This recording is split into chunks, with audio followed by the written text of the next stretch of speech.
Rachel George, Reverend Benjamin George, Miss Annie Thomas Principal, കുഞ്ഞമ്മ Philip, അതുകൂടാതെ സദസ്സിൽ സന്നിഹിതരായിരിക്കുന്ന അച്ഛന്മാർ, കൊച്ചമ്മമാർ, ബാക്കി എല്ലാ ആൻറ്റിമാർ, ചെറിയ കുട്ടികൾ, സുഹൃത്തുക്കൾ, എൻ്റെ ബന്ധുക്കളുണ്ട്, എൻ്റെ മാവിയും മാവനും ഉണ്ട്.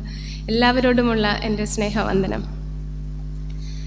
ഇവിടെ ഒരു വളരെ പ്രൊഫഷണലായുള്ളൊരു മാർഗം കളി കഴിഞ്ഞിട്ട് ഇരിക്കുമ്പോൾ വീണ്ടും ഒരു സംസാരത്തിലേക്ക് വരുന്നതിലൊരു മടുപ്പുണ്ടോ എന്നറിയില്ല.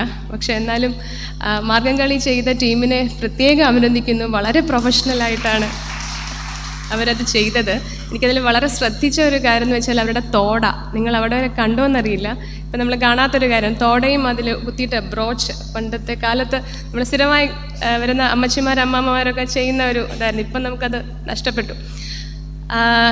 ഈ ഒരു അവസരത്തിൽ മാർത്തോമാ സുവിശേഷ സേവ്യാ സംഘവും കാണ്ടമ്മ മെമ്മോറിയൽ സ്റ്റഡി ആൻഡ് റിസർച്ച് സെൻറ്ററും സംയുക്തമായി എല്ലാ വർഷവും സംഘടിപ്പിക്കുന്ന ഈ ഒരു കാണ്ടമ്മ വർഗീസ് മെമ്മോറിയൽ ലെക്ചർ എന്ന വളരെ പ്രൗഡായിട്ടുള്ള ഈ ഒരു ലെക്ചറിന് 23rd ആണിത്.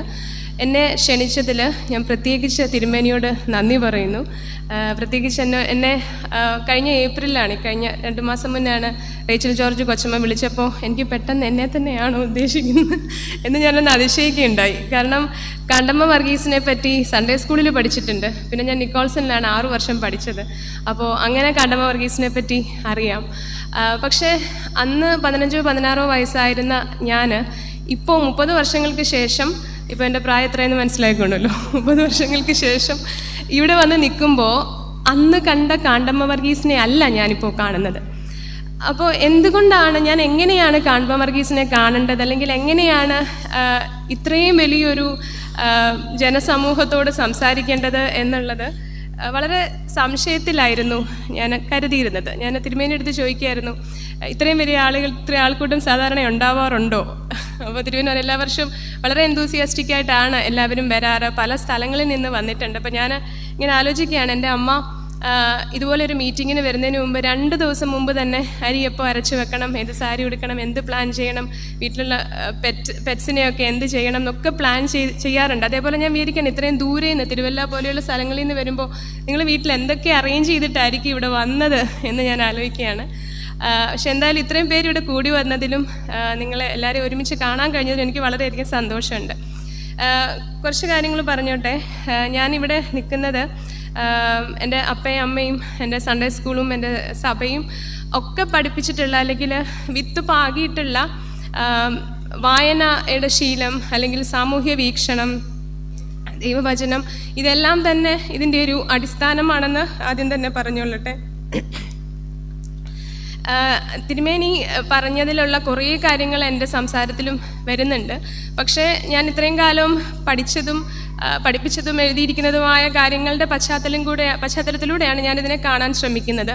അപ്പോൾ അതിൽ സൈക്കോളജി കടന്നു വന്നേക്കാം, കുറച്ച് തിയോളജിയോ എക്സിസ്റ്റൻഷ്യലിസമോ ഫെമിനിസ്റ്റ് പഠനങ്ങൾ വന്നിരിക്കാം, ചിലപ്പോൾ ചില രാഷ്ട്രീയങ്ങളും ഒക്കെ കടന്നു വന്നിരിക്കാം. അപ്പം എത്രമാത്രം എനിക്കിതിനെ നിങ്ങളിലേക്ക് കമ്മ്യൂണിക്കേറ്റ് ചെയ്യാൻ കഴിയുമെന്ന് എനിക്കറിയില്ല. എന്നാലും ചില ചിന്തകൾ ഞാൻ പങ്കുവെച്ചുകൊള്ളട്ടെ. എന്തുകൊണ്ടാണ് കാണ്ടമ്മ വർഗീസിനെ 2025 ജൂണിൽ നമ്മൾ ആലോചിക്കേണ്ടത്? 23ാമത്തെ പ്രാവശ്യമാണ് നമ്മളൊരു സേവിയ സംഘമായിട്ട്, അല്ലെങ്കിൽ ഒരു വലിയൊരു ഗ്യാതറിംഗ് ഓഫ് വിമൻ ആയിട്ട് നമ്മൾ ഈ കാണ്ടമ്മ വർഗീസിനെ ആചരിക്കുന്നത്. എന്തുകൊണ്ടാണ് എല്ലാ വർഷവും നമ്മൾ കാണ്ടമ്മ വർഗീസിനെ ആലോചിക്കേണ്ടത്? എന്തെങ്കിലും സാമൂഹ്യ പ്രസക്തി ഈ വിധവയായ, ഈ അമ്മയായ, ഇത്രയും പ്രായമുള്ള ഈ അമ്മച്ചിക്ക് ഉണ്ടോ? എന്തുകൊണ്ടാണ് നമ്മളിങ്ങനെ ആലോചിക്കേണ്ടത്? നമുക്കറിയാം, നമ്മുടെ സമൂഹത്തിൽ ഒരുപാട് സ്ത്രീകളായിട്ടുള്ള സോഷ്യൽ ആക്ടിവിസ്റ്റുകളുണ്ട്, അല്ലേ? സാമൂഹ്യ പരിഷ്കർത്താക്കളുണ്ട്.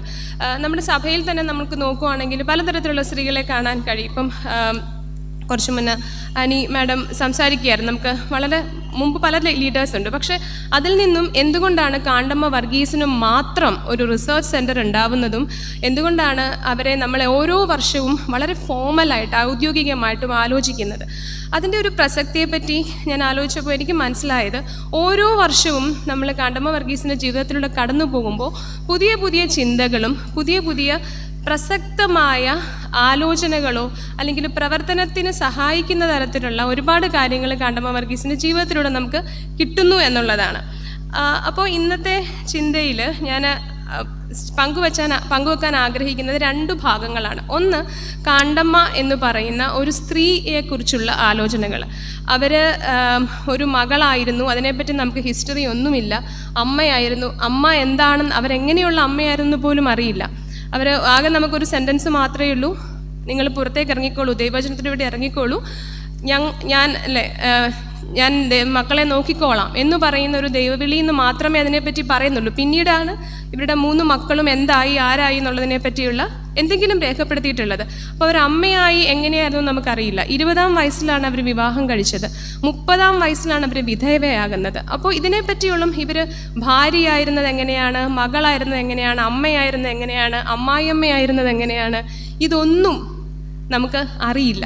നമുക്കറിയാവുന്ന കാണ്ടമ്മ വർഗീസ് പറയുന്നത് ഒരു സേവിക സംഘം സ്ഥാപിച്ച അല്ലെങ്കിൽ ഒരു സാമൂഹ്യ പരിഷ്കർത്താവായ ഒരാളാണെന്നാണ്.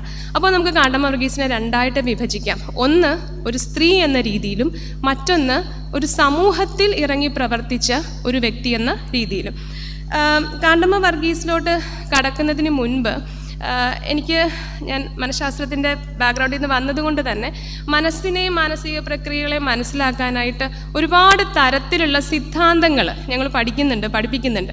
മനസ്സ് അങ്ങനെയും വിചാരിക്കാം, ഇങ്ങനെയും വിചാരിക്കാം, മനസ്സ് അബോധമാണെന്ന് പറയുന്നു, അതല്ല മനസ്സ് പെരുമാറ്റത്തിലൂടെ മനസ്സിലാക്കാമെന്ന് പറയുന്നു. നമ്മൾ അതിലോട്ടൊന്നും കടക്കുന്നില്ല. ഇതിലേറ്റവും പ്രസക്തമായി എനിക്ക് മനസ്സിലായത് വിക്ടർ ഫ്രാങ്കിൾ എന്ന് പറയുന്ന ഒരാളുണ്ടായിരുന്നു. പേര് കേൾക്കുമ്പോൾ നിങ്ങൾക്ക് സ്ട്രേഞ്ച് ആയിട്ട് തോന്നുമായിരിക്കും. വിക്ടർ ഫ്രാങ്കിൾ എന്നാണ് അയാളുടെ പേര്. അപ്പോൾ ഇയാളാണ് എക്സിസ്റ്റൻഷ്യലിസം എന്ന് പറയുന്ന ഒരു സിദ്ധാന്തം കൊണ്ടുവന്നത്. പേര് കേൾക്കുമ്പോൾ ഞെട്ടണ്ട, കാര്യം വളരെ സിമ്പിളാണ്.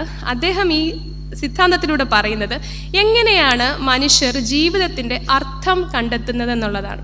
എങ്ങനെയാണ് നമുക്ക് ജീവിതത്തിന് അർത്ഥമുണ്ടോ, ജീവിതത്തിന് അർത്ഥം നമ്മൾ കണ്ടെത്തേണ്ടതാണോ, അതോ നമുക്കിങ്ങനെ കിട്ടുന്നതാണോ, അതോ നമ്മൾ അന്വേഷിച്ച് കഷ്ടപ്പെട്ട് നേടേണ്ടതാണോ എന്നുള്ളത്. അപ്പോൾ ഈ വിക്ടർ ഫ്രാങ്കിളിൻ്റെ ജീവിതത്തിലൂടെ അദ്ദേഹം വളരെ പ്രശസ്തമായൊരു പുസ്തകം എഴുതിയിട്ടുണ്ട്, a man search for meaning എന്നുള്ളതാണ്. അതിൻ്റെ മലയാള പരിഭാഷയും നമുക്ക് ലഭ്യമാണ്. എപ്പോഴെങ്കിലും നിങ്ങൾക്ക് ആ പുസ്തകം വായിക്കാൻ കിട്ടുമെങ്കിൽ വളരെ പെയിൻഫുള്ളാണ് ആ പുസ്തകം വായിച്ചു തീർക്കുക. വളരെ ചെറിയൊരു പുസ്തകമാണെങ്കിലും വളരെ പെയിൻഫുള്ളാണ്. ഇദ്ദേഹം നാസികളുടെ തടവറയിൽ 3 വർഷത്തോളം കഴിഞ്ഞ ഒരാളാണ്. 1930കളിലാണ് ഈ സംഭവം. അപ്പോൾ ഈ നാസി നിങ്ങൾക്കറിയാമല്ലോ, ഹിറ്റ്ലറിൻ്റെ തടവറ എന്ന് പറയുന്നത് അത്ര സുഖകരമായ കാര്യമായിരുന്നില്ല. അവിടെ അതിക്രൂരമായ പീഡനങ്ങളുണ്ടായിരുന്നു, ഗ്യാസ് ചേംബർ ഉണ്ടായിരുന്നു. വളരെ അവർക്ക് സമാധാനവും സന്തോഷവുമായിട്ടിരിക്കുന്ന ഒരു നിമിഷം പോലും അവിടെ ഉണ്ടായിരുന്നില്ല. പട്ടിണി ഉണ്ടായിരുന്നു, ടൈഫസ് രോഗങ്ങളുണ്ടായിരുന്നു. പക്ഷേ ഒരു സൈക്കോളജിസ്റ്റും ന്യൂറോളജിസ്റ്റുമായിരുന്ന വിക്ടർ ഫ്രാങ്കിളിൻ്റെ മനസ്സ് മുഴുവൻ എങ്ങനെയാണ് എനിക്ക് ഈ കഷ്ടത അതിജീവിക്കാൻ കഴിയുക എന്നുള്ളത് മാത്രമാണ്. അപ്പോൾ ഇദ്ദേഹം ചുറ്റും നോക്കുമ്പോഴേക്കും സഹതടവുകാർ പലരും മരിച്ചു വീഴുകയാണ്, അവർക്ക് ജീവിക്കാൻ കഴിയുന്നില്ല. അപ്പോൾ അദ്ദേഹം വളരെ കൗതുകകരമായി നോക്കുമ്പോൾ ഇവരൊക്കെ എല്ലും തോലുമായിട്ടുണ്ട്, ഇവർക്ക് അതികഠിനമായ ശൈത്യത്തെയും ഒന്നും അതിജീവിക്കാൻ കഴിയുന്നില്ല, അവർ വളരെ ബുദ്ധിമുട്ടിക്കൂടെ കടന്നു പോവാണ്. അപ്പോൾ അദ്ദേഹം കണ്ടുപിടിച്ചതെന്ന് വെച്ചാൽ ജീവിതത്തിൽ നമുക്ക് ആഹാരമോ വസ്ത്രങ്ങളോ അങ്ങനെ മറ്റെന്ത് സുഖസൗകര്യങ്ങളോ ഉണ്ടായാൽ തന്നെയും ജീവിതത്തിൽ പ്രതീക്ഷ നഷ്ടപ്പെട്ടാൽ, ആശ നഷ്ടപ്പെട്ടാൽ ഏതാണ്ട് നമ്മൾ മരിച്ച പോലെയാണ്, മരണത്തോടടുത്താണ് എന്നുള്ളതാണ്. അപ്പോൾ ഇദ്ദേഹത്തിൻ്റെ ചോദ്യം മുഴുവൻ എന്തുകൊണ്ട് ആളുകൾ മരിക്കുന്നു എന്നുള്ളതല്ല, എന്തുകൊണ്ട് ആളുകൾ അതിജീവിക്കുന്നില്ല എന്നുള്ളത്. അപ്പോൾ അദ്ദേഹം പറയുന്നത് നമുക്ക് 3 തരത്തിൽ ജീവിതത്തിൻ്റെ അർത്ഥം കണ്ടെത്താം എന്നുള്ളത്. അപ്പോൾ ഇത് വിക്ടർ ഫ്രാങ്കിളിൻ്റെ സിദ്ധാന്തമാണ്. ഒന്നാമത്തെ അർത്ഥം കണ്ടെത്തുന്ന രീതിയാണ് നമ്മുടെ തൊഴിലിൽ അല്ലെങ്കിൽ ഏതെങ്കിലും ഒരു പ്രവർത്തനത്തിൽ ഉൾപ്പെട്ടുകൊണ്ട് നമുക്ക് ജീവിതത്തെ അർത്ഥപൂർണമാക്കി തീർക്കാം. നമുക്കറിയാമല്ലോ, ഇപ്പം നമ്മൾ നോബൽ പ്രൈസ് കിട്ടുന്ന ആളുകളുണ്ടല്ലേ, അവരുടെ ജീവിതകാലം മുഴുവൻ ആ ഒരു ചെറിയൊരു ആറ്റത്തിൻ്റെയോ അല്ലെങ്കിൽ പരിസ്ഥിതിക്ക് സഹായകമായ എന്തിൻ്റെയോ ഒക്കെ കണ്ടുപിടുത്തത്തിന് വേണ്ടിയാണ് അവർ ചെലവഴിച്ചത്. അല്ലെങ്കിൽ നമുക്കറിയാം മദർ തെരേസ പോലെയുള്ള സോഷ്യൽ ആക്ടിവിസ്റ്റുകൾ ഉണ്ടാവും, അല്ലെങ്കിൽ നമുക്കറിയാം കലാകായിക മേഖലകളിൽ രാഷ്ട്രീയത്തിൽ പ്രവർത്തിക്കുക, അവരുടെ ജീവിതകാലം മുഴുവനും അവരത് മാത്രമാണ് ചെയ്തിട്ടുള്ളത്. അതൊരു തരത്തിലുള്ള അർത്ഥം കണ്ടെത്തലാണ്. രണ്ടാമത്തെ തരം എന്ന് വെച്ചാൽ നമുക്ക് സ്നേഹത്തിലൂടെ, മറ്റൊരാളെ സ്നേഹിക്കുന്നതിലൂടെ, അല്ലെങ്കിൽ നമുക്ക് വേറൊരാളെ സംരക്ഷിക്കുന്നതിലൂടെ. നമുക്കറിയാം കേരള സമൂഹത്തിൽ പൊതുവെ പേരൻസ് എന്ന് പറയുമ്പോൾ അല്ലേ, നമ്മൾ മുഴുവനും നമ്മൾ കുട്ടികൾക്ക് വേണ്ടി ജീവിക്കുന്നു, കുട്ടികൾക്ക് വേണ്ടി കൊടുക്കുന്നു, അല്ലെങ്കിൽ കുടുംബത്തിന് വേണ്ടി നിൽക്കുന്നു എന്ന തരത്തിൽ നമ്മൾ പറയാറുണ്ട് അല്ലേ. അപ്പോൾ എന്ന് വെച്ചാൽ നമ്മൾ സ്നേഹത്തിലൂടെ അല്ലെങ്കിൽ നമ്മുടെ മുഴുവനും കൊടുത്തുകൊണ്ട് നമ്മൾ വേറൊരാൾക്ക് വേണ്ടി നിൽക്കുന്നു, വേറൊരാളുടെ സൗഖ്യത്തിനും സമാധാനത്തിനും വേണ്ടി നിൽക്കുന്നു.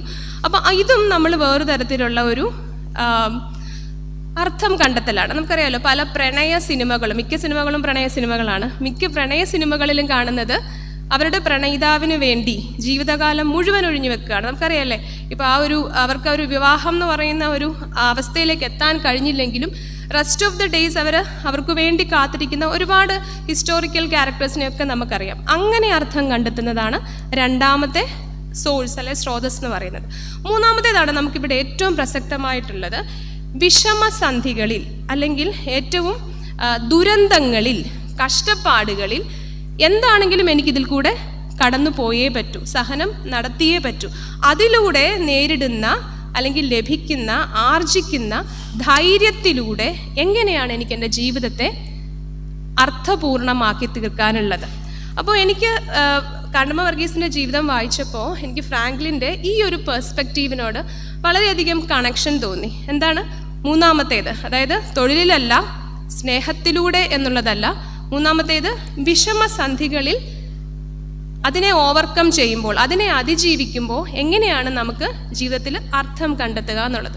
ഫ്രാങ്കിൾ വീണ്ടും പറയാണ്, നിങ്ങൾക്ക് ആകെ കൈമുതലായിട്ടുള്ളത് അതിപ്പോൾ നമ്മുടെ ധനമോ നമ്മുടെ ഈവൻ ആരോഗ്യമോ നമ്മുടെ വസ്തുവകകളോ എല്ലാം ആർക്കെങ്കിലും എടുത്തുകൊണ്ട് പോകാം. അത് രോഗത്തിന് എടുത്തുകൊണ്ട് പോകാം. ഇപ്പോൾ ഒരു യുദ്ധം വന്നാൽ നമുക്കറിയാമല്ലോ, യുദ്ധത്തിൽ എല്ലാം നഷ്ടപ്പെട്ട ധാരാളം ആളുകളുടെ നമ്മളെ വാർത്തകൾ കണ്ടുകൊണ്ടിരിക്കുകയാണ്. അപ്പം ഒരുപക്ഷെ ഒരു കോവിഡ് വന്നു കഴിഞ്ഞാൽ, ഒരു പ്രളയം വന്നു കഴിഞ്ഞാൽ നമുക്കെല്ലാം നഷ്ടപ്പെടാൻ നിമിഷങ്ങൾ മതി. പക്ഷേ നമുക്ക് ആകെ സ്വന്തമായിട്ടുള്ളത് ഓരോ സാഹചര്യത്തിലും എങ്ങനെ പ്രതികരിക്കാൻ കഴിയും, അത് നമുക്ക് സ്വന്തമാണല്ലേ. നമുക്ക് ഭൗതികമായിട്ടുള്ള ഒന്നുമില്ലെങ്കിലും എങ്ങനെ ഈ സാഹചര്യത്തോട് പ്രതികരിക്കാൻ കഴിയും എന്ന സ്വാതന്ത്ര്യം ഓരോ വ്യക്തിക്കുമുണ്ട്. ഈ സ്വാതന്ത്ര്യം എന്ന് നഷ്ടപ്പെടുന്നോ അന്നാണ് നമ്മൾ എന്തു പറയാൻ തുടങ്ങുക? എനിക്കാരുമില്ല, എനിക്കൊന്നുമില്ല അല്ലേ, എന്നെ ആരും ശ്രദ്ധിക്കുന്നില്ല, മനസ്സിലാക്കുന്നില്ല എന്ന് നമ്മൾ പരാതി പറയാൻ തുടങ്ങുന്നത്. ഞാൻ പറഞ്ഞത് മനസ്സിലായി എന്ന് തോന്നുന്നു. അപ്പോൾ എങ്ങനെയാണ് ഈ ദുരന്തങ്ങൾ സംഭവിക്കുമ്പോൾ, വിഷമഘട്ടങ്ങൾ വരുമ്പോൾ മനുഷ്യർ അതിനെ അർത്ഥപൂർണമാക്കി തീർക്കുന്നത്? അപ്പോൾ ഇത് ഫ്രാങ്കിൾ പറഞ്ഞു വന്നപ്പോഴാണ് എന്തുകൊണ്ട് ഫ്രാങ്കിളിനെയും കാണ്ടമ്മ വർഗീസിനെയും കൂടെ ചേർത്ത് വെച്ചുകൂടാ എന്ന് തോന്നുന്നു. അപ്പോൾ മുമ്പ് പറഞ്ഞതുപോലെ 20-ാം വയസ്സിലാണ് കാണ്ടമ്മ വർഗീസിൻ്റെ വിവാഹ ജീവിതം ആരംഭിക്കുന്നത്.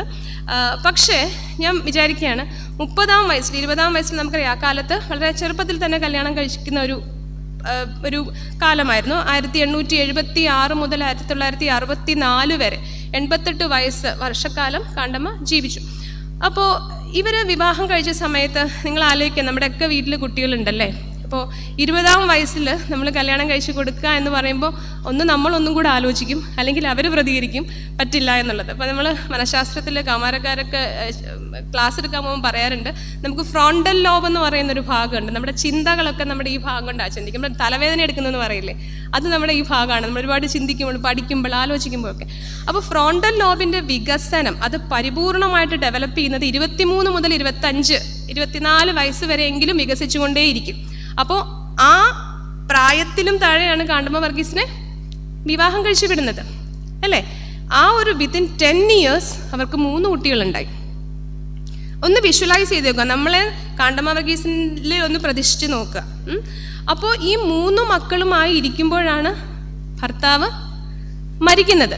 അപ്പോൾ കാണ്ടമ്മയ്ക്ക് ജോലിയുണ്ടോ ഇല്ലേ എന്നൊന്നും നമുക്കറിയില്ല, അവരുടെ സാമ്പത്തിക അവസ്ഥ എങ്ങനെയാണെന്ന് നമുക്കറിയില്ല. അപ്പോൾ അന്നത്തെ കാലത്ത് നമുക്കറിയാം, നവോത്ഥാന കാലഘട്ടമായിരുന്നു അന്ന് കേരളത്തിൽ. നവോത്ഥാന കാലഘട്ടം എന്ന് പറയുന്നത് സാമൂഹ്യവും സാംസ്കാരികവും ബൗദ്ധികവുമായിട്ടുള്ള ഒരു ഉയർത്തെഴുന്നേൽപ്പ് സംഭവിച്ചുകൊണ്ടിരിക്കുന്ന ഒരു കാലമായിരുന്നു അന്ന്. അതായത് 19-ാം നൂറ്റാണ്ടുകളും 20-ാം നൂറ്റാണ്ടുകളിലൊക്കെ സംഭവിച്ച ഒരുപാട് കാര്യങ്ങളാണ്. അപ്പോൾ ആ സമയത്ത് വിധവാ വിവാഹം എന്ന് പറയുന്നത് ക്രൈസ്തവർക്ക് വലിയ പ്രശ്നമുള്ള കാര്യമായിരുന്നില്ല.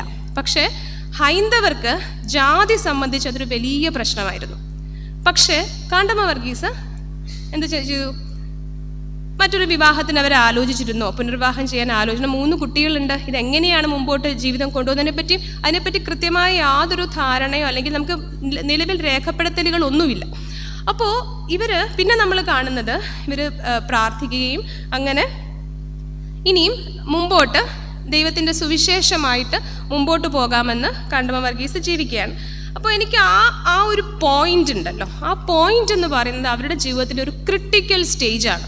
So what to do next? Okay, നമുക്കറിയാം അല്ലേ, ഭർത്താവ് എന്ന് പറയുന്നത് നമ്മുടെ സമൂഹത്തിലൊരു പ്രധാനപ്പെട്ട ഒരു പങ്കാണ്. ഇപ്പോൾ വിവാഹമോചിതരായിട്ടുള്ള സ്ത്രീകളെ ഇവിടെ ഇരിക്കുന്ന നമ്മളൊക്കെ തന്നെ ഏത് രീതിയിൽ കാണുന്നു, അവർക്ക് ഏത് തരത്തിലുള്ള സപ്പോർട്ട് കൊടുക്കുന്നു എന്നുള്ളത് നമുക്കൊക്കെ ഒന്നുകൂടെ ആലോചിക്കേണ്ടതാണ്. അപ്പോൾ ഒരു ഭർത്താവിൻ്റെ തുണ ഇല്ലാതെ, ഭർത്താവിൻ്റെ പ്രൊട്ടക്ഷൻ ഇല്ലാതെ ഒരു സ്ത്രീ ഒറ്റയ്ക്ക് അല്ലേ, പിന്നെ പെട്ടെന്ന് സ്ത്രീ ഒറ്റയ്ക്കാവും അല്ലേ. അപ്പോൾ ഒറ്റയ്ക്ക് നിൽക്കുന്ന ഒരു കാലഘട്ടത്തിൽ എങ്ങനെയാണ് ഈ സ്ത്രീക്ക് തീരുമാനിക്കാൻ കഴിയുക, ദൈവം എൻ്റെ മക്കളെ നോക്കിക്കോളും, ഞാൻ ദൈവത്തിൻ്റെ സുവിശേഷവുമായിട്ട് മുമ്പോട്ട് പോവുക എന്നുള്ളത്. അപ്പോൾ എനിക്കത് ഭയങ്കര സ്ട്രെയിഞ്ച് ആയിട്ട് തോന്നി. അപ്പോൾ നമ്മൾ എന്ത് ചെയ്തു, ഞാൻ ആ കാലഘട്ടത്തെ പറ്റി വായിക്കാൻ തുടങ്ങി. ആ കാലഘട്ടത്താണ് ഈ പറഞ്ഞ നവോത്ഥാന കാലഘട്ടം എന്ന് പറയുന്ന ഒരു സംഭവം നടക്കുന്നത്. അപ്പോൾ ആ സമയത്ത് കേണൽ ജോൺ മൺറോ എന്ന് പറയുന്ന ഒരു ബ്രിട്ടീഷുകാരനായിരുന്നു തിരുവിതാംകൂറിൻ്റെ ദിവാനായിട്ട് ഉണ്ടായിരുന്നത് ആ കാലഘട്ടത്തിൽ, അതിനു മുമ്പ്. അപ്പം അദ്ദേഹം വളരെ ഊർജിതമായ രീതിയിൽ കേരളത്തിലെ മിഷണറി പ്രവർത്തനങ്ങൾ തുടങ്ങിയിട്ടുണ്ടായിരുന്നു. അപ്പോൾ ഈ മിഷണറി പ്രവർത്തനങ്ങളുടെ ഭാഗമായിട്ട് ഇതൊരു ആത്മീയ പ്രവർത്തനം മാത്രമായിരുന്നില്ല, ഇതൊരു സാമൂഹിക വിപ്ലവം കൂടെയായിരുന്നു. കാരണം ആ സമയത്ത് ജാതി എന്ന് പറയുന്ന ഈ പറയുന്ന ഒരു സോഷ്യൽ ഒരു സാമൂഹ്യ ഘടനയ്ക്കെതിരായിട്ട് ഒരുപാട് പേര് സുവിശേഷത്തിൻ്റെ പേരിൽ, ബൈബിളിൻ്റെ പേരിൽ പ്രവർത്തിച്ചിട്ടുണ്ടായിരുന്നു. നമുക്കറിയാം ആ സമയത്ത് തൊട്ടുകൂടാഴിക, തീണ്ടിക്കൂടാഴികയൊക്കെ വളരെ വളരെ പ്രോമിനൻ്റ് ആയിട്ട്, വളരെ സാധാരണമായിട്ട് നിലനിന്നിരുന്നൊരു കാലമായിരുന്നു. അപ്പോൾ ഈ മിഷണറിമാരാണ് വന്ന് എല്ലാ ജാതികളിലും ഉള്ള ആളുകളുടെ അടുത്ത്, ദളിത് ആയിട്ടുള്ള ആളുകളുടെ അടുത്ത്, കീഴാള ജാതിയിലുള്ള എല്ലാവരോടും പോയി സുവിശേഷം പറയുകയും ഒരുപാട് പേര് ക്രിസ്തു മതത്തിലേക്ക് വരികയും ക്രിസ്ത്യാനികളാകുകയും ചെയ്ത ഒരു സീസൺ ആയിരുന്നു അന്ന്.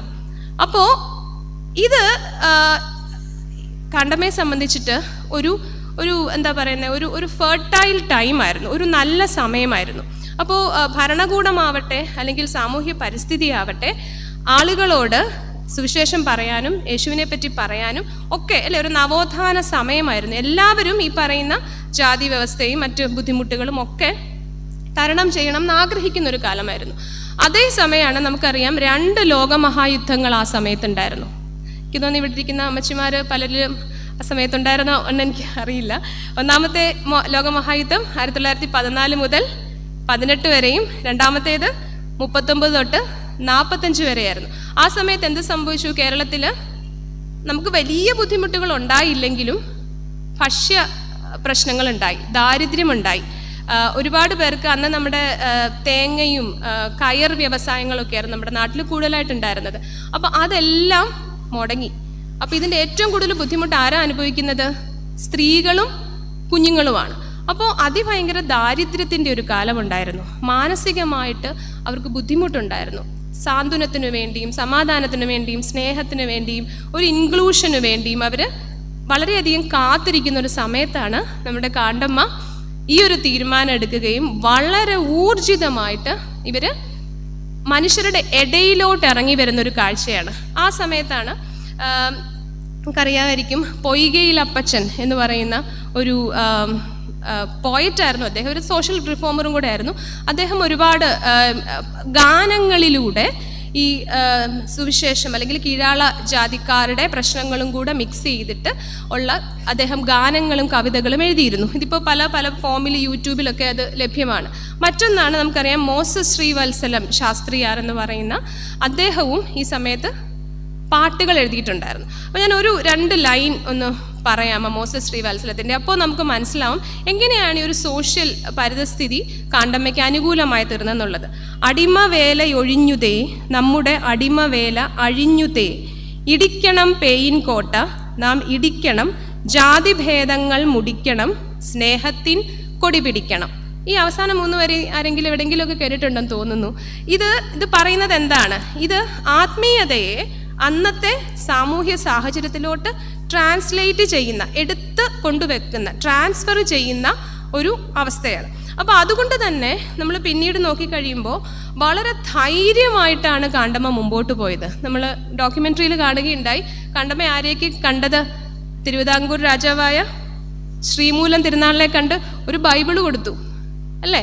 അതുപോലെ മഹാറാണി ലക്ഷ്മിബായിയെ പോയി കണ്ട് അവരുടെ കൊട്ടാരത്തിൽ പോയി അവരോട് സംസാരിച്ചു.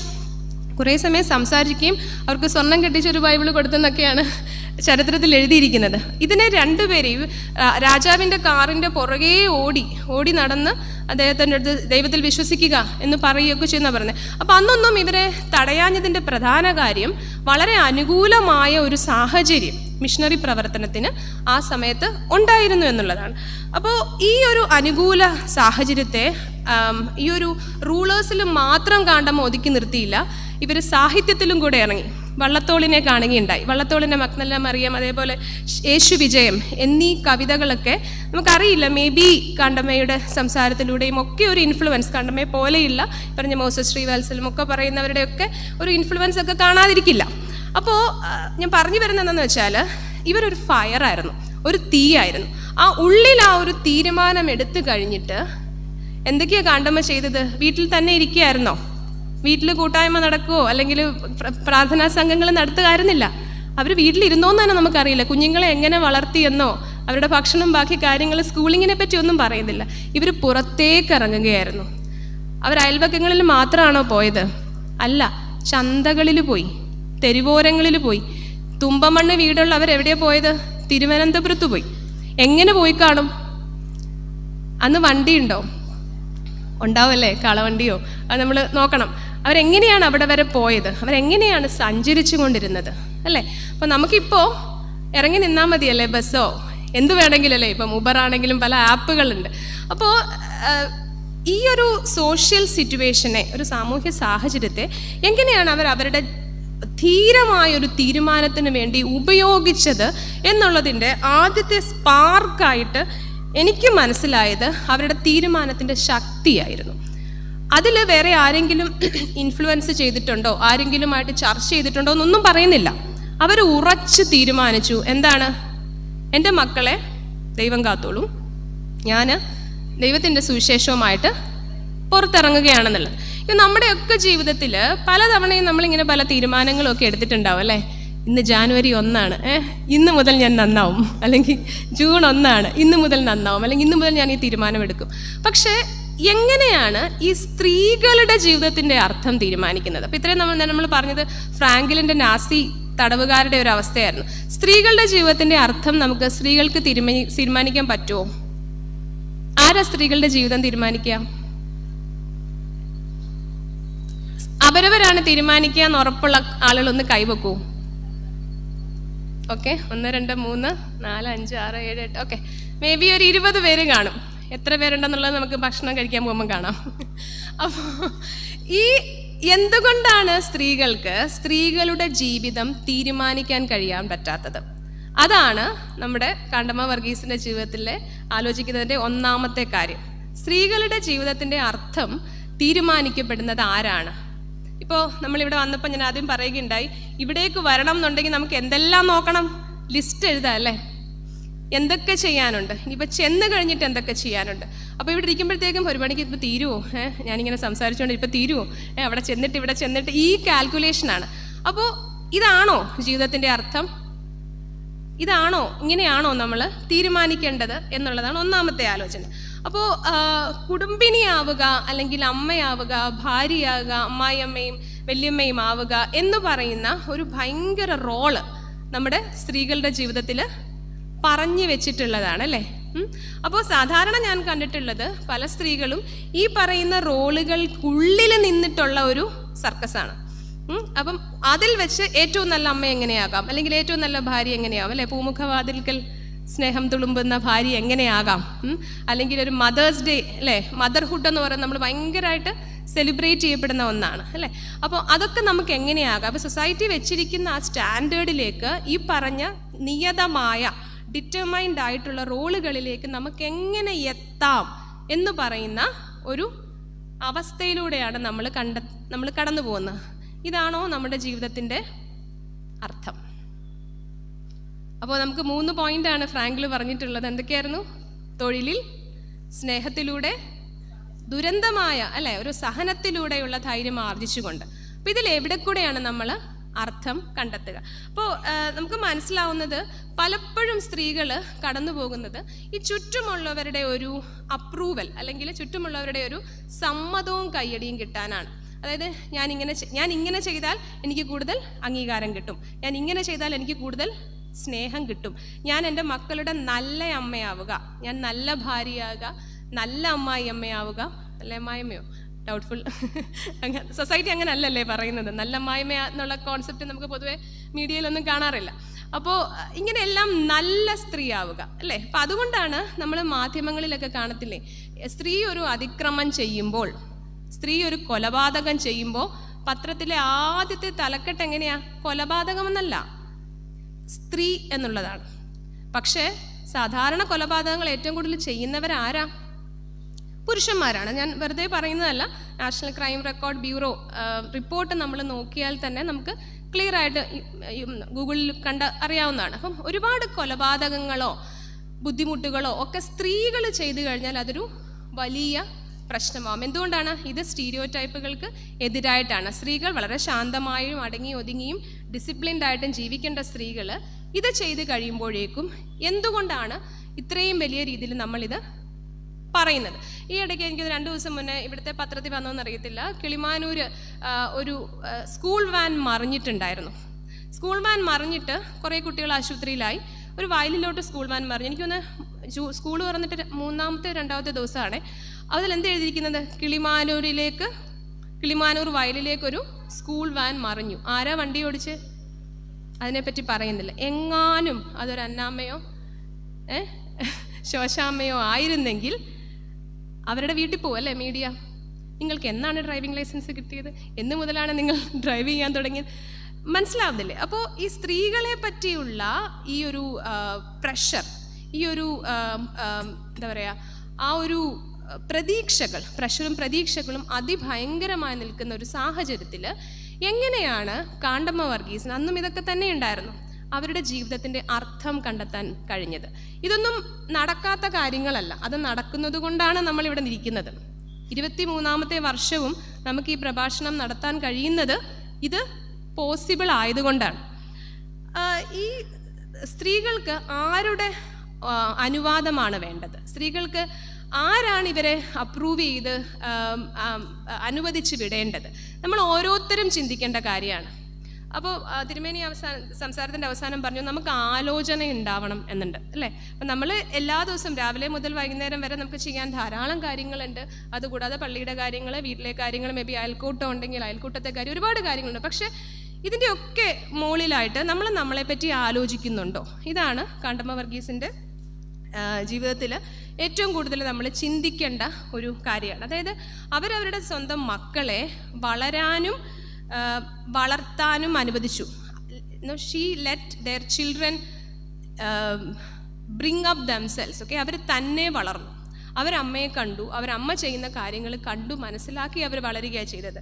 പക്ഷേ വളർത്തുകയല്ല അവർ ചെയ്തത്. ആ എനർജി മുഴുവൻ അവർ എവിടേക്കാണ് ഇട്ടത്? അവരിലേക്കാണ് ഇട്ടത്. അവർ വളരുകയായിരുന്നു ചെയ്തത്.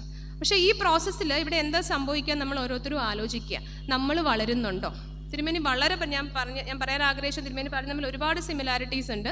She trusted God, she trusted people, and she trusted the social system, she trusted the social hierarchy. അവർ ഒരു ഭയവുമില്ലായിരുന്നു, വളരെ ധീരമായിട്ടായിരുന്നു അവർ ഇടപെട്ടതും. അതുകൊണ്ടാണ് അവർക്ക് ഈ ഒരു ഡിഫറൻസ് ഉണ്ടാക്കാൻ പറ്റിയത്. അപ്പോൾ നമ്മൾ പള്ളിയിൽ വന്നിരിക്കുന്നു. ഇപ്പോൾ നമ്മൾ പള്ളിയിൽ നമ്മളിന്ന് പാടിയ 2 പാട്ടുകളും ഈ ലോകത്തിൻ്റേതായിട്ടുള്ള പാട്ടുകളല്ല അല്ലേ. ഈ ലോകത്ത് ഇപ്പോൾ നടക്കുന്ന കാര്യങ്ങൾ, മനുഷ്യന്മാരെ ഇത് ചെയ്യുന്ന ബുദ്ധിമുട്ടുകളിലൂടെ നമ്മൾ മറ്റൊരു രാജ്യത്തേക്ക് വേണ്ടി അല്ല മറ്റൊരു ലോകത്തിലേക്ക് വേണ്ടിയുള്ള പാട്ടുകൾ അല്ലെങ്കിൽ വിശ്വാസങ്ങളാണ് നമുക്ക് കൂടുതലായിട്ടുണ്ടാവുന്നത്. അതാണോ നമുക്ക് വേണ്ടത്? നമ്മൾ ജീവിക്കുന്ന ചുറ്റുപാടിൽ നമുക്ക് ഈ പറയുന്ന ഇവരുടെ ഹിസ്റ്ററി അനുസരിച്ചിട്ട് ഇവരുടെ വാല്യൂസിൻ്റെ ഒരു ഭാഗമെങ്കിലും ധൈര്യത്തോടെ ചെയ്യാനായിട്ട് നമുക്ക് സാധിക്കുമോ? ഇനിഷ്യലി അവർക്ക് ഡെഫിനറ്റ്ലി ബുദ്ധിമുട്ടുണ്ടാവും. ആളുകൾ പാര വെച്ച് കാണും, ആളുകൾ കളിയാക്കി കാണും. ഒന്ന് ആലോചിച്ച് നോക്കുക, അവരുടെ രൂപം കണ്ടില്ലേ? ഇവർ അടിച്ചു വിട്ടിങ്ങനെ നടക്കുക, എല്ലാ സ്ഥലങ്ങളിലും പ്രസംഗിക്കുന്നു, എന്താ പറയുക, തിരുമേനിമാരുടെ അടുത്തേക്ക് പോകുന്നു, രാജാക്കന്മാരുടെ അടുത്തേക്ക് പോകുന്നു, ഇങ്ങനെ പോവുകയാണ്. പക്ഷേ പതുക്കെ ഈവൻ വള്ളത്തോളിൻ്റെ പാരഗ്രാഫിലാണെന്ന് പറയുന്നത്, വള്ളത്തോൾ പറയുന്നുണ്ട് ഇവർ വളരെ ജെനുവിൻ ആയിട്ടുള്ള മൗലികമായൊരു സ്ത്രീയാണെന്നാണ്. ഇവർ വളരെ എന്താ പറയുക, ഇവരെ നമുക്ക് വിശ്വസിക്കാം, ഇവരെ ആത്മാർത്ഥമായൊരു സ്ത്രീയാണെന്നാണ് ഈ പറയുന്ന ചരിത്രത്തിൽ പറയുന്നത്. അപ്പോൾ പലപ്പോഴും നമ്മൾ നമ്മളെ തന്നെ കണ്ടെത്തുമ്പോൾ അല്ലെങ്കിൽ നമ്മുടെ വിശ്വാസ ജീവിതത്തിൽ ഈ കുടുംബത്തിൻ്റെ ഇൻസെക്യൂരിറ്റീസ് അല്ലെങ്കിൽ കുടുംബം തരുന്ന കൺഫ്യൂഷൻസ്, പ്രശ്നങ്ങളിൽ നമ്മൾ പെട്ടുകിടക്കുകയാണോ, അതോ അതാണോ നമ്മൾ നമ്മുടെ ജീവിതത്തിൻ്റെ അർത്ഥമെന്ന് തെറ്റിദ്ധരിക്കുന്നത് എന്നുള്ളത്. നിങ്ങൾ കുറച്ച് പേരെങ്കിലും ബെന്യാമീൻ എന്ന് പറയുന്ന എഴുത്തുകാരനെ കേട്ടിട്ടുണ്ടാവും അല്ലേ? ബെന്യാമീൻ എന്നുള്ളത് വളരെ പ്രശസ്തനായ ഒരു എഴുത്തുകാരനാണ്. അദ്ദേഹത്തിൻ്റെ 2 പുസ്തകത്തിന് മുമ്പ് വന്നൊരു പുസ്തകമാണ് നിശബ്ദ സഞ്ചാരങ്ങൾ, സൈലൻറ്റ് ജേർണീസ് എന്നൊരു പുസ്തകമുണ്ട്. അപ്പോൾ അതിൽ വന്ന പല റിവ്യൂസ് ആവട്ടെ, അതിനെപ്പറ്റിയുള്ള കുറിപ്പുകളൊക്കെ പറയുന്നത് ഇതൊരു അടയാളപ്പെടുത്തലായിരുന്നു. അതായത് മധ്യ തിരുവിതാംകൂറിൽ ആ കാലത്ത്, ഈ പറയുന്ന കണ്ടമ വർഗീസിൻ്റെ അതേ കാലത്ത് തന്നെ ഒരുപാട് സ്ത്രീകൾ കേരളത്തിൽ നിന്നും പുറത്തേക്ക് പോയിട്ടുണ്ട്. അപ്പോൾ ഇവരെന്തിനാണ് പുറത്തേക്ക് പോയിട്ടുണ്ടാവുക? അപ്പോൾ ഇതിൽ മനു എന്ന് പറയുന്ന ഒരു ക്യാരക്ടറിലൂടെയാണ്, ഒരു കഥാപാത്രത്തിലൂടെയാണ് ഈ കഥ മുമ്പോട്ട് പോകുന്നത്. അപ്പോൾ ഈ മനു ഒരു ദിവസം ഒരു ആക്സിഡൻറ്റിൽ പെട്ട് ഒരു ആശുപത്രിയിൽ കിടക്കുമ്പോൾ മനുവിനെ ചികിത്സിക്കാനായിട്ട് ഒരു നേഴ്സ് വരുന്നു. ആ നേഴ്സിലൂടെ അയാൾ വളരെ ഒരു അബോധാവസ്ഥയിലൊക്കെ നിൽക്കുന്നൊരു സമയത്താണ് ഈ നേഴ്സ് മനുവിനെ വളരെ നല്ല രീതിയിൽ ശുശ്രൂഷിക്കുകയും അങ്ങനെ മനു ഇവരിലൂടെ ഒരു മാലാഖയെ കണ്ടെത്തുകയും ചെയ്യുന്നു. മനുവിന് പതുക്കെ ബോധം വന്നപ്പോൾ മനു ഇവരോട് പറയുകയാണ്, എൻ്റെ അമ്മ ഒരു നേഴ്സായിരുന്നു. അപ്പോൾ ഞാൻ എപ്പോഴും എൻ്റെ അമ്മയ്ക്ക് എന്നെ നോക്കാൻ സമയം കിട്ടില്ല എന്ന് പറഞ്ഞ് പരാതിപ്പെടാറുണ്ടായിരുന്നു. പക്ഷെ ഇപ്പോഴാണ് ഞാൻ മനസ്സിലാക്കുന്നത്, ഞങ്ങൾക്ക് വീട്ടിൽ തരാത്ത സംരക്ഷണയും സ്നേഹവും ഇപ്പുറത്തമ്മ ഒരുപാട് പേരിലേക്ക് എത്തിക്കുന്നു എന്നുള്ളത്. അത് മനുവിനൊരു ഐ ഓപ്പണറായിരുന്നു. മനു ഇതിൻ്റെ പുറകെ പോയി. മനു ഒരു ദിവസം വീട്ടിലിരിക്കുമ്പോൾ അറിയാതെ ഒരു കത്ത് കയ്യിൽ കിട്ടുന്നു. അത് മനുവിൻ്റെ മുത്തശ്ശൻ്റെ അഡ്രസ്സിലുള്ള ഒരു കത്തായിരുന്നു. അത് അയച്ചിരിക്കുന്നത് മറിയാമ്മ എന്ന് പറയുന്ന ഒരാളാണ്. അപ്പോൾ ആരാണ് ഈ മറിയാമ്മ എന്ന് അന്വേഷിച്ചപ്പോഴാണ് മനസ്സിലാവുന്നത് മനുവിൻ്റെ മുത്തച്ഛൻ്റെ സഹോദരിയാണ്. മറിയാമ്മ ഒരു നേഴ്സായിരുന്നു. ലോകമഹായുദ്ധ സമയത്ത് അവർ ആ യുദ്ധഭൂമിയിലായിരുന്നു, അവിടെയായിരുന്നു അവർ സേവനം ചെയ്തുകൊണ്ടിരുന്നത്. അപ്പോൾ പിന്നെ ബെന്യാമീൻ്റെ എഴുത്തിൻ്റെ ശൈലി വെച്ചിട്ട് ഇത് യഥാർത്ഥത്തിലുള്ളതാണോ അതോ ഭാവനയാണോ എന്നറിയാത്ത രീതിയിലാണ് അവർ നിർത്തിയിരിക്കുന്നത്. മറിയാമ്മ എന്ന് പറയുന്ന ആ സ്ത്രീയാണ് കേരളത്തിൽ നിന്ന് കടൽ കടന്ന് മധ്യ തിരുവിതാംകൂറിൽ നിന്ന് പോയിട്ടുള്ള ആദ്യത്തെ നേഴ്സ്. അപ്പോൾ ഈ നേഴ്സുമാരുടെ ജീവിതം എന്ന് പറയുന്നത് ഒരിക്കലും അധികം രേഖപ്പെടുത്താത്ത ഒന്നാണ്. എനിക്ക് തോന്നുന്നു ഇവിടെ ഇരിക്കുന്നതിൽ പലരും മെഡിക്കൽ പ്രൊഫഷനിലുള്ളവരുണ്ടാവാം. അപ്പോൾ ഇതൊന്നും രേഖപ്പെടുത്താത്ത കാര്യങ്ങളാണ്. പക്ഷേ അവരെന്താണ് കേരളത്തിലെ സമൂഹത്തിന് കൊണ്ട് ചെയ്തത്? അവരവിടെ പോയി കേരളത്തിൻ്റെ സാമ്പത്തിക സ്ഥിതിയെ തന്നെ മാറ്റി അല്ലേ? അവിടെ പോയി ബന്ധുക്കളെ അവിടെ ജോലി ചെയ്ത് പണമുണ്ടാക്കി നാട്ടിലേക്ക് അയക്കുന്നു. ഇവിടുത്തെ സാമ്പത്തിക വീട്, മറ്റ് വിദ്യാഭ്യാസം, പല കാര്യങ്ങൾക്കും സഹായിക്കുന്നു. പിന്നെ ഇവിടുന്ന് പലരെയും അങ്ങോട്ടേക്ക് കൊണ്ടുപോയി. അപ്പം നമുക്കറിയാം ലോകത്തിൻ്റെ ഏത് മൂലയിലെത്തിയാലും ഒരു ഹോസ്പിറ്റലൊരു നേഴ്സ് ഉണ്ടാവും, എങ്ങനെയെങ്കിലും കാണും. അപ്പം ആ രീതിയിലൊരു സഞ്ചാര സ്വാതന്ത്ര്യം അല്ലേ, ജോലിയുടെ ഒരു വലിയൊരു തുറവി കൊടുത്തത് ഈ മറിയാമ്മ എന്ന് പറയുന്ന അല്ലെങ്കിൽ ആദ്യത്തെ കടൽ കടന്ന നേഴ്സാണ്. അപ്പോൾ ഇന്നത്തെ പല കാര്യങ്ങളും നമ്മൾ രേഖപ്പെടുത്തുന്നില്ല. അപ്പോൾ ഞാനിങ്ങനെ ആലോചിച്ച് വന്നപ്പോൾ എൻ്റെ അമ്മയുടെ അമ്മ, അതായത് എൻ്റെ ഗ്രേറ്റ് ഗ്രാൻഡ് മദർ, ഞങ്ങൾ വലിയ എന്നാണ് വിളിക്കുന്നത്, ആ അമ്മച്ചിയെ പറ്റി, അമ്മച്ചി കണ്ടമ വർഗീസും ഏകദേശം ഒരേ ഏജിൽ പ്രായത്തിലുണ്ടായിരുന്നു. അമ്മച്ചി 1905 ജനിച്ച് 1994 അമ്മച്ചി മരിച്ചത്. 89 വയസ്സുണ്ടായിരുന്നു. അപ്പോൾ ആ കാലഘട്ടത്തിൽ ഈ പറഞ്ഞ ഞാനന്ന് സ്കൂളിൽ പഠിക്കുന്ന സമയത്താണ് എനിക്ക് അമ്മച്ചിയോട് കൂടുതൽ ഇൻട്രാക്ഷൻ ഉണ്ടായിട്ടുള്ളത്. ലോകമഹായുദ്ധകാലത്തെ കഥകൾ അമ്മച്ചി പറഞ്ഞിട്ടുണ്ട്. പിന്നെ അമ്മച്ചി അന്നത്തെ കഷ്ടപ്പാട്, ദുരിതങ്ങളൊക്കെ പറഞ്ഞിട്ടുണ്ട്. അമ്മച്ചിയുടെ 35-ാം വയസ്സിലാണ് അമ്മച്ചിയുടെ ഭർത്താവ് മരിക്കുന്നത്, അപ്പച്ചൻ മരിക്കുന്നത്. അപ്പോൾ അമ്മച്ചിയുടെ ഏറ്റവും ചെറിയ മകൾക്ക് 1.5 വയസ്സും ഏറ്റവും മൂത്ത മകന് 14 വയസ്സുമാണ്. അങ്ങനെ 5 മക്കളാണുള്ളത്, 3 ആണും 2 പെണ്ണും. അപ്പോൾ ഞാനിങ്ങനെ ആലോചിച്ചു, എങ്ങനെയായിരിക്കും അമ്മച്ചി ഒരു സ്കൂൾ അധ്യാപികയായിരുന്നു, എങ്ങനെയായിരിക്കും അമ്മച്ചി ആ കാലത്ത് ഈ 5 മക്കളെയും വളർത്തിയത്, 1.5 വയസ്സ് മുതൽ 14 വയസ്സ് വരെ. അപ്പോൾ നമ്മളുടെയൊക്കെ വീടുകളിൽ, നമ്മുടെയൊക്കെ കുടുംബത്തിൽ ഇങ്ങനെ കാണപ്പെടാത്ത, രേഖപ്പെടാത്ത ഒരുപാട് അതിജീവനങ്ങളുണ്ട്, ഒരുപാട് ധീരതയുടെ കഥകൾ പറയുന്ന സ്ത്രീകളുണ്ട്. നമ്മൾ കാണ്ടമ്മ വർഗീസ് എൻ്റെ ആലോചനയിൽ നമ്മൾ ഒരുപക്ഷെ നമ്മൾ എത്തേണ്ടത് നമ്മുടെയൊക്കെ തായ് വേരുകളിലാണ്, നമ്മുടെയൊക്കെ റൂട്ട്സിലാണ്, നമ്മുടെയൊക്കെ വേരുകളിലാണ്. അപ്പോൾ നമ്മളൊക്കെ ഇവിടെ ഇരിക്കണമെന്നുണ്ടെങ്കിൽ, ഞങ്ങൾ കഴിഞ്ഞ ഒരു ശില്പശാലയിൽ പറയാണ്, നമ്മളൊക്കെ ഇവിടെ ഇരിക്കണമെന്നുണ്ടെങ്കിൽ നമുക്ക് സാരി ഉടുത്ത് അല്ലെങ്കിൽ ചുരിദാറിട്ട് ഇതുപോലെ ഒരു പള്ളിയുടെ ഒരു അന്തരീക്ഷത്തിൽ ഇരിക്കണമെന്നുണ്ടെങ്കിൽ അതിന് പുറകിൽ പ്രവർത്തിച്ച ഒരുപാട് ആളുകളുണ്ട്. അപ്പോൾ അവരെ നമ്മൾ എന്തിനാണ് ഓർക്കുന്നത്? ഇപ്പോൾ നമ്മൾ ചെറിയ കുട്ടികളെടുത്ത് സംസാരിക്കുമ്പോൾ നിങ്ങളെന്ത് ഈ പറയുന്നത്, ഇതിലൊക്കെ ഇപ്പോൾ എന്താ, ഇതൊക്കെ ഓൾറെഡി ഉള്ളതല്ലേ, ഇതിലൊക്കെ പ്രത്യേകിച്ച് ഒന്ന് ആലോചിക്കേണ്ട. എന്തുകൊണ്ടാണ് നമ്മൾ ചരിത്രം അന്വേഷിക്കേണ്ടത്? എന്തിനാണ് നമ്മൾ ചരിത്രത്തെ എല്ലാ വർഷവും റെഗുലറായിട്ട് ഓർക്കേണ്ടത്? അപ്പോൾ എൻ്റെ അമ്മച്ചിയുടെ പേര് ശോശാമ്മ ഫിലിപ്പ് എന്നാണ്. അപ്പോൾ ഞാൻ കാണ്ടമ്മയും മറിയാമ്മയും ശോശാമ്മയും 3 ഡിഫറെൻറ്റ് സെക്ഷനിലായിട്ട് പറഞ്ഞത് തന്നെ എനിക്ക് തോന്നുന്നത് നമ്മൾ ഈ പറയുന്ന അല്ലേ, ഒരു സ്ത്രീ എന്ന രീതിയിൽ, ഒരു സാമൂഹ്യ പരിഷ്കർത്താവ് എന്ന രീതിയിൽ കാണ്ടമ്മ ഒരുപാട് സ്പാർക്ക് നമുക്കുണ്ടാക്കുന്ന ഒരാളാണ്. നമ്മളത് കാണാൻ, കണ്ണു തുറന്ന് കാണാൻ, അതിനെ മനസ്സിലാക്കാൻ ആഗ്രഹിക്കുന്നുണ്ടെങ്കിൽ മാത്രം. മറ്റൊരു പ്രധാനപ്പെട്ട കാര്യം, യുനെസ്കോ എന്ന് പറയുന്ന സംഘടന കണ്ടെത്തിയിരിക്കുന്നത് ഒരു വലിയ ജെൻഡർ ഗ്യാപ്പ് നിലനിൽക്കുന്നുണ്ടെന്നാണ്. അതായത് പല രാജ്യങ്ങളിലും സ്ത്രീകൾ ജോലി ചെയ്യുന്നില്ല. എന്ന് വെച്ചാൽ അടുക്കളയിൽ ജോലി ചെയ്യുന്നുണ്ട്, പക്ഷേ ഔദ്യോഗിക ജീവിതം നയിക്കുന്നില്ല. അപ്പോൾ എന്താ സംഭവിക്കുന്നത്? രാഷ്ട്രത്തിൻ്റെ പുനർനിർമ്മിതിയിൽ അല്ലേ, ഒരു ഫോർമലി നമുക്കൊരു രാജ്യത്തെ പുനഃസൃഷ്ടിക്കുന്നതിൽ, അതിൻ്റെ ഒരു ഡെവലപ്മെൻറ്റിൽ സ്ത്രീകൾ പങ്കുവഹിക്കുന്നില്ല. അപ്പോൾ ഈ ജെൻഡർ ഗ്യാപ്പ് എന്ന് പറയുന്നത് വളരെ കൂടുതലാണ് ഇന്ത്യയിൽ. പക്ഷേ സ്ത്രീകളാണ് അഭ്യസ്ത വിദ്യരായിട്ട് ഏറ്റവും കൂടുതലുള്ളത്. ഒരു ഗവൺമെൻറ്റിൻ്റെ ഒരു പ്രോജക്റ്റ് ഉണ്ട്, ബാക്ക് ടു കരിയർ എന്ന് പറയുന്ന ഒരു പ്രോജക്റ്റ്. അപ്പോൾ അതിൻ്റെ ഭാഗമായിട്ട് നമ്മൾ പല സ്റ്റുഡൻസിനെയും പല വീടുകളിൽ അറിയിച്ചപ്പോൾ വിട്ടപ്പോൾ നമ്മൾ കണ്ടത് MTech, MSc, PhD, MPhil ഉള്ള വീട്ടമ്മമാർ വിവാഹത്തിന് ശേഷം അവരിവിടെ വീട്ടിലിരിക്കുകയാണ്. അപ്പോൾ ഇവരിവിടെ പോയി ഇവരെ തിരിച്ച് കൊണ്ടുവരാൻ ശ്രമിക്കുക. അപ്പോൾ കുറേ പേരൊക്കെ അപ്പോൾ പറഞ്ഞ് അവർക്ക് ഇനി പുതിയ രീതിയിലുള്ള ട്രെയിനിങ് കൊടുക്കണം, സോഫ്റ്റ്വെയർ എല്ലാം പുതിയതായിട്ട് പഠിപ്പിച്ചു കൊടുക്കണം. അവരിൽ സപ്പോസ് ഇപ്പോൾ 10 പേരിൽ 5 പേര് വരാൻ റെഡിയായി. അപ്പോൾ 5 പേരെ ഇവർ പല കമ്പനികളിലായിട്ട് നിയമിച്ചു. പക്ഷേ 1 മാസത്തിനുള്ളിൽ അവർ റിസൈൻ ചെയ്തു. അതെന്തുകൊണ്ടാണ് റിസൈൻ ചെയ്തത്? അപ്പോൾ അതിൻ്റെ ഗവേഷണം നടന്നപ്പോൾ അവർ പറയുന്നത്, ഞങ്ങൾക്ക് ഒരു ജോലിയും കൂടെ ഇനി എടുക്കാൻ വയ്യ.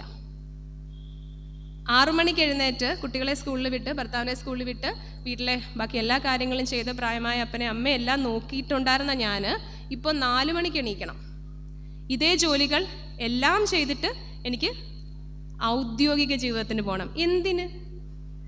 ഇതിൻ്റെ ആവശ്യമുണ്ടോ? അപ്പോൾ എന്ത് സാമൂഹിക പിന്തുണയാണ് നമുക്ക് ലഭിക്കുന്നത്? എങ്ങനെയാണ് നമുക്ക് ഈ ഒരു സാമൂഹിക പിന്തുണ ലഭിക്കാനുള്ള സാഹചര്യം ഉണ്ടാക്കുന്നത്? അപ്പോൾ കാണ്ടമ്മ വർഗീസ് എന്താ പറയുന്നത്? ഇറ്റ്സ് ഓൾ ഒരു തീരുമാനത്തിലാണ്. അപ്പോൾ ഫ്രാങ്കിൾ പറയുന്നൊരു പ്രധാനപ്പെട്ട കാര്യം, നിങ്ങളുടെ ജീവിതത്തിൽ നിങ്ങൾ ആദ്യം ചോദിക്കേണ്ടത് എന്തുകൊണ്ടാണ് ഞാനിത് ചെയ്യുന്നതെന്നുള്ളതാണ്.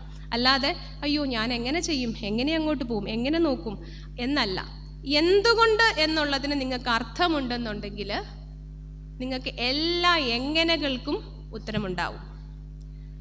നിങ്ങൾ എന്തുകൊണ്ട് ഇത് ചെയ്യണം? കാണ്ടമ്മ എന്താ പറയുന്നത്? എന്തുകൊണ്ടാണ് ഞാനിത് ചെയ്യേണ്ടത്? കാരണം എന്താണ് രാജാവിനോട് കാണ്ടമ്മ പറഞ്ഞത്? ഹായ്, ഹലോ, ഞാൻ യേശുവിൽ വിശ്വസിക്കുന്നുണ്ട് കേട്ടോ. ഇത് പറയാനാണ് പുള്ളിക്കാരി തിരുവനന്തപുരം വരെ വണ്ടി പിടിച്ചോ നടന്നോ പോയത്. ആ വിശ്വാസത്തിൻ്റെ ആർജവത്വം നോക്ക്, അതിൻ്റെ ഒരു തീക്ഷ്ണത നോക്ക്. ഇതിനു വേണ്ടി മാത്രമാണ് അവർ പോയത്. അപ്പം ഇങ്ങനെയൊരു കാര്യത്തിന് ഇപ്പം നമുക്ക് വേണ്ട കാര്യങ്ങൾ ചെയ്യണമെങ്കിൽ നമുക്ക് വേണ്ടത് എന്താണ്? തീരുമാനമാണ്. ആ തീരുമാനം നിങ്ങൾക്ക് അർത്ഥം തരുന്നുണ്ടോ എന്ന് ആലോചിക്കലാണ്. അപ്പോൾ ഞാൻ ഇപ്പം ശോശാമ്മയുടെയും മറിയാമ്മയുടെയും കാണ്ടമ്മയുടെയും കാര്യം ഒരുമിച്ച് പറയുകയായിരുന്നു. ഇപ്പോൾ എനിക്ക് അധികം അതിനെപ്പറ്റി സംസാരിക്കാനില്ല. ഇനി ഈ പറഞ്ഞ കാര്യങ്ങളെ കുറച്ചും കൂടെ നമ്മുടെ ഒരു സാമൂഹ്യ പശ്ചാത്തലത്തിൽ കൊണ്ടുവരുമ്പോൾ ഒരു ലഹരി എന്ന് പറയുന്ന ഒരു കാര്യം കാണ്ടമ്മ വർഗീസിൻ്റെ ജീവിതത്തിൽ പ്രത്യേകം പറയുന്നുണ്ട്. നിങ്ങൾ ശ്രദ്ധിച്ചോ എന്നറിയില്ല, ലഹരിക്കെതിരായിട്ട് ശ്രദ്ധിച്ചിരുന്നല്ലോ അല്ലേ? ആരോ ഒരാൾ പുകവലി നിർത്തിയിട്ട് പണം സുവിശേഷ പ്രവർത്തനത്തിന് കൊടുത്തെന്ന് പറഞ്ഞു. ഇപ്പോൾ എനിക്ക് എപ്പോഴും തോന്നിയിട്ടുള്ളത്, നമ്മുടെ സൺഡേ സ്കൂളുകളിൽ അല്ലെങ്കിൽ നമ്മുടെ യുവജന സഖ്യങ്ങൾ, ഈ 2 സംഘടനകൾ നമുക്കെടുക്കാം. എത്രമാത്രം നമ്മുടെ സമൂഹത്തിൽ ഇപ്പം നടക്കുന്ന കാര്യങ്ങളെ അഡ്രസ്സ് ചെയ്യുന്നുണ്ട്. എൻ്റെ 2 മക്കളും സൺഡേ സ്കൂളിൽ പോകുമ്പോൾ അവർ പറയുന്നത് ഈ പഠിക്കുന്നതും ഞങ്ങൾ സ്കൂളിൽ പഠിക്കുന്നതായിട്ട് ബന്ധമില്ല, അല്ലെങ്കിൽ ഇത് മറ്റൊരു സ്കൂൾ പഠനം പോലെ ആവുകയാണ്. Quarterly examination, half yearly examination, മനപ്പാഠവാക്യം കാണാതെ പഠിക്കൽ. ഞാൻ എപ്പോഴും ആലോചിക്കാം, ഇവരെ ഒരു ദിവസം ഒരു ഫീൽഡ് വർക്കിന് സൺഡേ സ്കൂളിൽ നിന്ന് കൊണ്ടുപോകാൻ പറ്റുമോ? മാസത്തിലൊരിക്കൽ ഒരു അനാഥാലയത്തിൽ, അല്ലെങ്കിൽ ഒരു ഡിസേബിൾഡ് ആയിട്ടുള്ള കുട്ടികളുടെ ഒരു സ്ഥലത്ത്, ഒരു ഓർഫനേജിൽ, കാരണം മറ്റു ഒരു വൃദ്ധസാധനത്തിൽ. കാരണം മിക്ക കുട്ടികളും ഇപ്പോഴത്തെ ഒരു സാഹചര്യത്തിൽ ഗ്രാൻഡ് പേരൻസിൻ്റെ കൂടെ അല്ല വളരുന്നത്, വല്ലപ്പോഴുമാണ് അവരവരെ കാണുന്നത്. അപ്പോൾ ഈ ഒരു ഏജ് എന്ന് പറയുന്നത് ഇവർക്ക് അന്യമാണ്. അപ്പോൾ എനിക്ക് ഫീൽ ചെയ്തെന്ന് വെച്ചിട്ടുണ്ടെങ്കിൽ ഇപ്പോൾ നമുക്കൊരു നവോത്ഥാനം ഉണ്ടാവണം. മുമ്പ് കാണ്ടമ്മയുടെ ലൈഫിൽ ഉണ്ടായിരുന്ന നവോത്ഥാനത്തെക്കാളും എന്തുകൊണ്ടും ഉചിതമായൊരു സമയമാണ്. നമുക്ക് വണ്ടികളില്ലേ, നമുക്ക് ധാരാളം വണ്ടികളുണ്ട് യാത്ര ചെയ്യാൻ, നമുക്ക് വിദ്യാഭ്യാസമുണ്ട്, നമുക്ക് ടെക്നോളജി ഉണ്ട്, അല്ലേ? ഇതിപ്പോൾ ലൈവായിട്ട് തന്നെ പല സ്ഥലങ്ങളിൽ സംപ്രേഷണം ചെയ്ത് റെക്കോർഡ് ചെയ്യാനുള്ള സംവിധാനങ്ങളുണ്ട്. അപ്പോൾ നമുക്ക് തന്നെയല്ല സഭ അല്ലെങ്കിൽ പള്ളി അല്ലെങ്കിൽ പല തരത്തിലുള്ള സഭകൾ, ക്രിസ്ത്യാനികൾ, അവർക്കൊക്കെ വലിയ സ്പേസ് ഉണ്ട്, വലിയ പോപ്പുലാരിറ്റി ഉള്ളൊരു കാലത്താണ് നമ്മൾ നിൽക്കുന്നത്. പക്ഷേ ഇന്നത്തെ കാലത്തിൻ്റെ ചലഞ്ചസിനെ, നമ്മുടെ കുട്ടികളുടെ ചലഞ്ചസിനെ, നമ്മുടെ യൂത്തിൻ്റെ ചലഞ്ചസിനെ നമുക്കറിയാമല്ലോ. പത്രം തുറന്ന് നോക്കുമ്പം ഫ്രണ്ട് പേജിൽ തന്നെ എപ്പോഴും അല്ലേ ക്രൈം റിലേറ്റഡ് ആയിട്ടുള്ള അല്ലെങ്കിൽ അപകടം റിലേറ്റഡ് ആയിട്ടുള്ള വാർത്തകളാണ് കാണുന്നത്. ലഹരി ഉപയോഗങ്ങൾ, അല്ലെങ്കിൽ മറ്റൊരു പ്രധാനപ്പെട്ട കാര്യം മൈഗ്രേഷൻ എന്നുള്ളതാണ്, കുടിയേറ്റം. നമ്മുടെ കുട്ടികൾക്ക് ആർക്കും ഇവിടെ നിൽക്കാൻ ഇഷ്ടമല്ല. നമ്മുടെ മുമ്പ് പറയാറുതല്ലേ, ഞങ്ങളുടെ അങ്കിളിൻ്റെ ആൻറ്റിയുടെ അവിടെ വീട്ടിലൊരാൾ ഓസ്ട്രേലിയയിൽ പോയിട്ടുണ്ട് കേട്ടോ. ഇപ്പം നമ്മുടെ എല്ലാവരുടെയും വീട്ടിലുണ്ടല്ലേ. ഇപ്പം ഗൾഫൊന്നും പോരാ, നമ്മൾ മറ്റു പല Scandinavian countries, Australian, European, American കൺട്രീസിലോട്ട് പോകുക. എന്തുകൊണ്ടാണ് ഇത് സംഭവിക്കുന്നത്? എന്തുകൊണ്ടാണ് നമ്മുടെ കുട്ടികൾക്ക് നമ്മുടെ കുടുംബത്തിലും നമ്മുടെ സമൂഹത്തിലും സ്റ്റേ ബാക്ക് ചെയ്യാൻ പറ്റാത്തത്? എന്തുകൊണ്ടാണ് കുട്ടികൾക്ക് കേരളം ബോറായി മാറുന്നത്? അപ്പോൾ ഇതൊക്കെ ചോദ്യങ്ങളല്ലേ? എനിക്ക് തോന്നുന്നത് ഇത് മുമ്പ് കണ്ടമ്മ വർഗീസ് അഭിമുഖീകരിച്ച അതേ അപ്രോച്ചിനേക്കാളും കുറച്ചും കൂടെ കളക്റ്റീവായിട്ട്, കുറച്ചും കൂടെ ഊർജിതമായിട്ട്, പ്ലാൻഡ് ആയിട്ട് ചെയ്യേണ്ട കാര്യമാണ്. കാണ്ടമ്മ വർഗീസ് നടന്നതുപോലെ നടന്ന് നമുക്ക് പ്രസംഗിച്ച് നടക്കാൻ പറ്റില്ല. നമ്മൾ ഈ കുട്ടികളോട് സംവദിക്കാൻ, അല്ലെങ്കിൽ യുവതലമുറയോട് സംവദിക്കാൻ, സ്ത്രീകളോട് സംവദിക്കാൻ. സ്ത്രീകൾ നേരിടുന്ന മാനസിക പ്രശ്നങ്ങൾ കൂടി വരികയാണ്.